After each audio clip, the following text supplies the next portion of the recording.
Hi, welcome to Milk and Honey Heritage Farms. I'm Heather, and thank you so much. And I'm so appreciative of you being here and watching my video.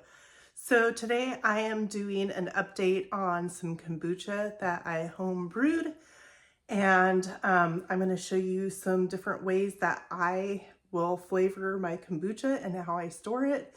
And I'll take you along with the process. So I hope you join me.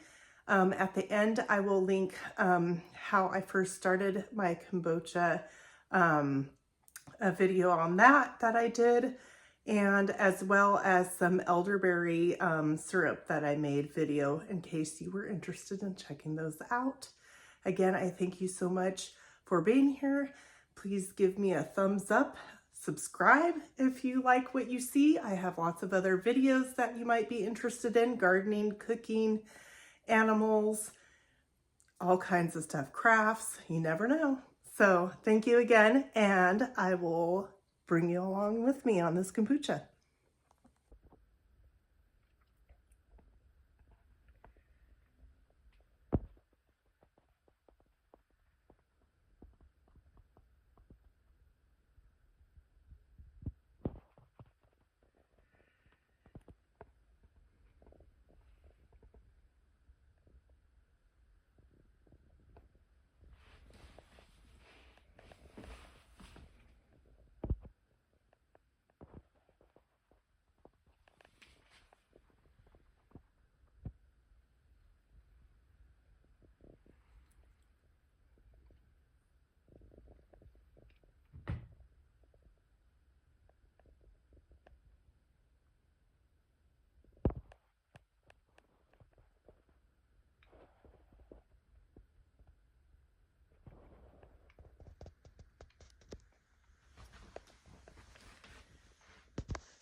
All right, as you can see, I have my mother, which is a SCOBY, and I've fermented this with some cooled down tea. I've got a recipe linked in the video at the end of this one. Anyways, the mother will grow a baby attached to it, which will give you two. So you can brew this or ferment it for 5 to 14 days before you want to bottle it up and store it in the refrigerator. So then what you do with the mother and the baby is you add them into another jar and start all over with cooled down tea that has sugar in it and all that stuff. And you just keep doing that process. So the shorter amount of days that you let your kombucha ferment is, how do I explain it? Less fermented flavor. So the more days that you go, the more fermented flavoring will apply to the taste. So you might want to give it a taste every couple of days or every day and see, starting from like maybe day 5 and see how you like it. Some people don't like it as strong. Some people like it stronger. So that's your choice. So what I'm going to do is I'm going to take this out and put it in a bowl with, first I'm going to put some of the top layer liquid, and I'll show you how I do that. Let me grab my bowl. All right, so I used just 100% cotton cloth for my covering with a rubber band so that there's a little air circulation in there. So typically you want to have a cup of, let me grab my measuring cup. Oh, I have it available, excuse me. A cup of liquid, and you typically want to take the liquid from the very top of the container because that's where it's strongest around the SCOBY. So I'm just going to set this in here so I don't make a mess, and I'm trying to make it so you guys can see.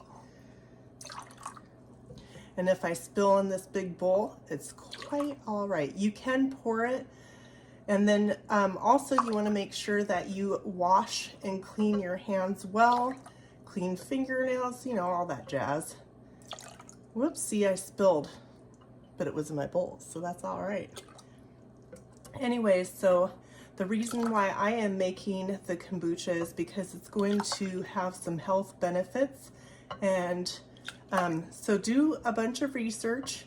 Everybody might say a little bit different things. There's maybe a few different ways people do their kombucha. So that's completely up to you how you want to do it. I'm just showing you how I do it. So I'm gonna do 2 cups just in case. And I know this is a slow process. It's kind of like watching paint dry, right? Okay, I've got enough. I've got about 1.5 cups here. I'll put another cup, but what I'm gonna do is I'm gonna go ahead and get my Mother SCOBY out so that I have more room to get the liquid out. So I'm gonna gently grab it out. And I hope you can see that. So here's the bottom, and here's her baby. Do you see her baby? You don't want to leave it out in the air too long. I'm just going to put it in here for now, and I'll deal with that later. You just want to end up taking like this jar, a big gallon-sized jar. I'm going to want to wash it. Let's see if I can pour this. Another 1/2 cup. I'm going to wash my jar out really well before I put this back in there. So I'm going to just set the mother and the baby aside with the liquid in here. You want to add a cup of liquid every time you do a new batch. I've got some tea over here in the kettle that I got started, and it's cooling. And then I've got 1 cup of sugar to get my next batch. I'll stir that around a few times, but let's get to the bottling of what's in here. Okay, so there's a variety of jars and containers that you can use. You can use canning jars with lids. You can use reused glass jars from something you got from the store. I like using these bottles that have these little lids. So that's an option. You'll want to have a funnel if you are using a narrower mouthed glass container with a lid. So you definitely want to have a lid on it. And also to flavor it, you can juice fruits and just add the juice into the bottle. So let's just do that part first. So here is my bottle. Oops, I got a little lemon seed there. I put those to side to see if I can get them to sprout. Never waste a seed. I got my funnel in here, and I'm going to ladle. Actually, I'm just going to pour it. It'll go so much quicker. When you fill your bottle up, you want to give a good head space, so not filling it all the way, because you want to leave a little air space so it has room to, you know, do its thing. So I'm going to go right about there. There's some air bubbles, which is fine. And then I'm going to set that there. So it's the fizzly, bubbly drink. In this one, I've got some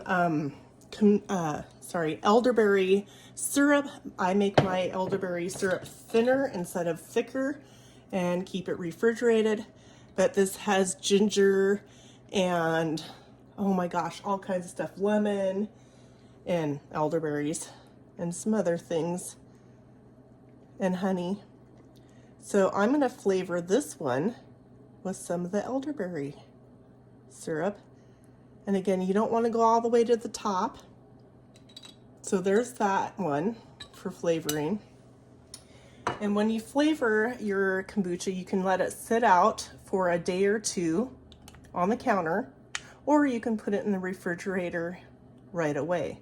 you'll want to play around with that to see what kind of flavors you want.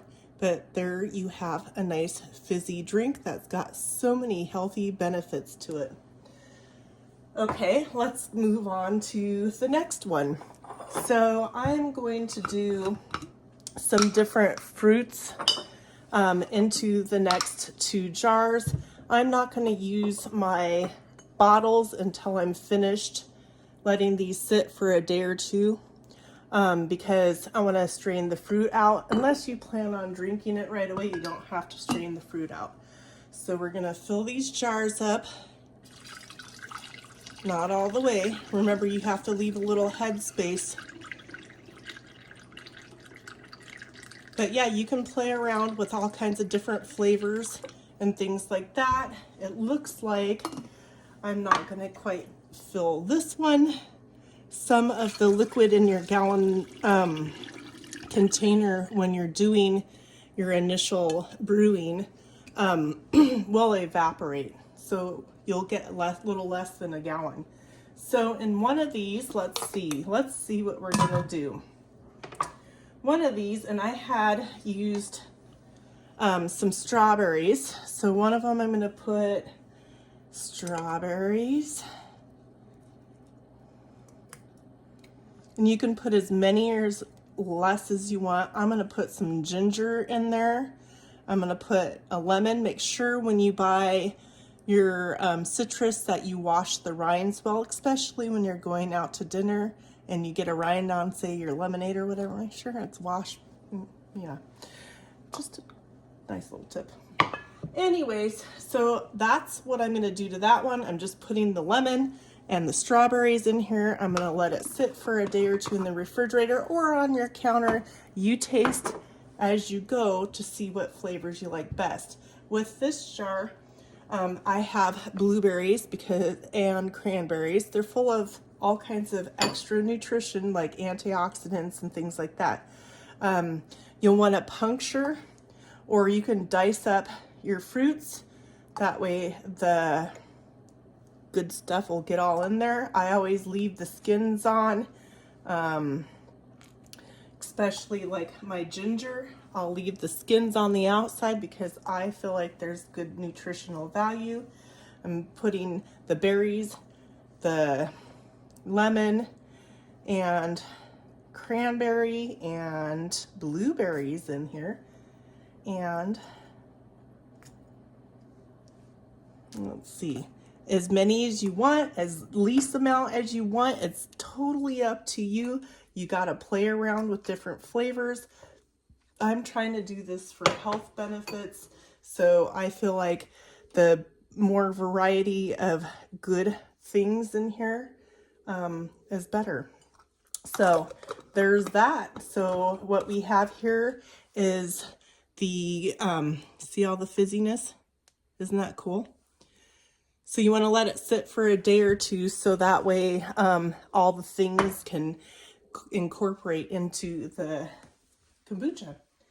So what we have here is I bottled up because I used the elderberry syrup into this one. So this one is pretty much all ready to go because I added liquid. See that fizziness? Is that cool or what? Okay, and then I have these 2. So that's that. That's all you do. And just play around with your flavors, play around with how many days you want to ferment your kombucha tea. It's all on your taste buds, right? Okay, so I'm gonna put mine in the refrigerator. When you put it in the refrigerator, it slows down the fermentation process, but it doesn't end the fermentation process. And then with this, I'm gonna rinse this out really well, and then I'm gonna get started another 2 batches. I'm gonna show you one more time. Kind of looks like a jellyfish to me. The mother SCOBY, which is this big one here, and this is the baby. So it's very, very cool. So anyways, I'm gonna get my hands rinsed. Thank you so much for joining me. I hope this helps you out. And all you do with this is you just start a new gallon batch. And in my previous video attached at the end, it will explain exactly how much I added to get mine started. Again, thank you so much for joining me. Have a beautiful day, and I hope you stick around and watch some more videos. Bye.